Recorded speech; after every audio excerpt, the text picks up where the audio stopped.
Today, we're going to jump straight in and talk about the root causes of anxiety and depression. So if you're suffering either of the two, this video might be for you.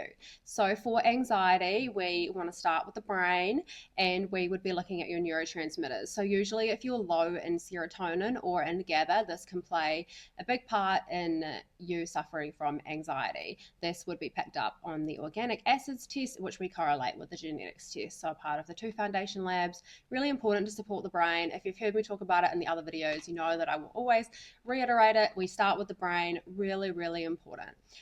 Some other areas that we would look at would be your hormones. So hormonal imbalances, usually low progesterone for anxiety. Some other areas, high cortisol, high ammonia, and low BH4. So if you do have high ammonia, which is also picked up on the organic acids test, and we can correlate with the genetics test, if you have a gene mutation A1298C, this means you're prone to higher levels of ammonia. If you have high ammonia in your body, this can lower your BH4, contributing to anxiety and depression. The neurotransmitters that we focus on for depression are usually low dopamine and low serotonin.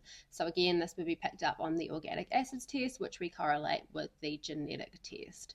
And the last one that we want to look at usually for depression, which I talked about in my last mindset video, if you've seen it, and it is your mindset. So really, if you're feeling like you have purpose and passion in your life, if your relationships are good, all of these things really do play a part in how you are feeling overall. So that is a big part in depression, and a lot of people, so you can support your body in all the other areas, but you really need to support your mindset as well. I think something to be mindful of as well is with depression, that we don't label ourselves. So it's really often we have a bad day, we have a bad week, and then we start to feel, are we depressed? You might visit your GP and they might say, how are you sleeping? Or how are things in your life going? How are you feeling overall? And you might say, well, you're feeling a little bit down, like work might not be so great. It's very easy to label yourself with depression. I know for me personally, when I just had my baby, he was only 2 months old. He was not sleeping. I was not sleeping. I was up every hour of the night and I just didn't feel like myself. And I remember talking to my midwife about it, and she asked me if she thought I had postnatal depression.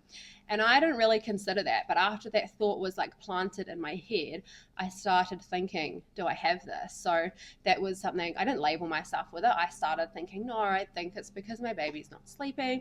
And I was right. Looking back now, 100% I was right. As soon as he started sleeping, I felt fine again. I felt like myself.